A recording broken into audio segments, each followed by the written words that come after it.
Matagal na nga dito nag-aabang ang Lakers na legit na sentro, pero meron na silang nakita gano'n nga ba siya makakatulong sa Lakers. Pero bago muna yung mga idol, mga ilang taon na lang at magre-retiro na rin itong si Stephen Curry. Ano nga ba mga sinabi ni Stephen Curry para sa kanyang future? Napakahirap nang isipin na malapit na rin siya dito mag-retiro at ilang taon na rin niya mga idol. At heto ay sinabi dito ni Stephen Curry, ibinahagi dito ng 37 years old na basketball superstar sa interview niya with CNBC Sports. Nabahagi niya na kanyang pagdating ng television special na kung tawagin ay Curry Incorporated, The Business of Steph Curry. At ang magandang balita ay meron siya ditong napupusuan na bagong professional sports pagka natapos siya sa NBA career. At pinag-iisipan daw niya na sumali sa PGA Tour Champions. Ang ibig sabihin lang nito ay larong golf, ang PGA Professional Golfers Association of America. At sa larong ito ay mahusay na rin dito si Stephen Curry na panalunan na nga niya ang isang celebrity tournament sa Lake Tahoe sa California na kung tawagin ay 2023 American Century Championship. Naglaro din siya sa 2025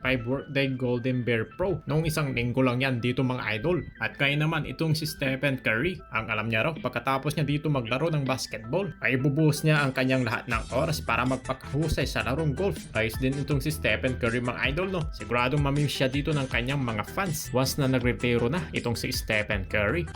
At sa wakas, sa matagal na nga hinahanap dito ng LA Lakers, ay official na nga ditong nakuha itong si DeAndre Ayton. Wala na nga sa buyout market. Pipirma na ang former number 1 na pick sa Los Angeles Lakers at siya ang magsisilbi na bilang starting center sa team na to. At makakasama niya sa kasabayan niyang draft itong si Luka Doncic. At naunahan ng Los Angeles Lakers na makuha itong si DeAndre Ayton dahil Milwaukee Bucks ay consider nga na ditong ipapalit. Mula nang binitawan na nga nila itong si Miles Turner sa kanila, ay itong si DeAndre Ayton sana ang target nila ditong kapalit. Mas malaki sanang pera ang kaya ditong i-offer ng Pacers kaysa dito sa Lakers. Kaya naman napakaswerte nito si Rob Pelinka. At isa sa mga naging rason na nga itong si Luka Doncic. At sa mga center na nga na katulad dito na Ayton ay malaking bagay talaga ang isang mahusay na point guard. Katulad na lang sa mga love threat, dyan magaling si Luka Doncic. At ang isa pa, nandyan pa si Lolo Bro na magaling sa mga passing. Kaya siguradong maibsam ng pressure dito ni Ayton na bilang isang scoring machine. Pero ang tanong nga lang, itong si Ayton ay sigurado bang uubra? Dahil sinasabi nga nila ay meron daw itong hindi magandang imahe at meron nga daw ditong attitude. Dahil minsan, meron siya ditong pinapakita na pagiging malamya. Kumbaga, walang enerhiya at minsan ay wala siyang focus sa mga laban basically. Kaya yan ang isa sa mga dapat baguhin dito ni Ayton. Pero ganun pa man, ay hindi naman dito natin maitatangke. Ay kaya niya na nga ditong bigyan ng Lakers ng magandang opensa at depensa mula na nga sa ilalim ng paint. Dahil itong si DeAndre Ayton ay nag-average dito ng 15 points, 10 rebounds per game. Magiging interest ito para sa Los Angeles Lakers ang kanya na nga ditong performance. At yan ang ating abangan sa pagsisimula na nga dito ng regular ng season.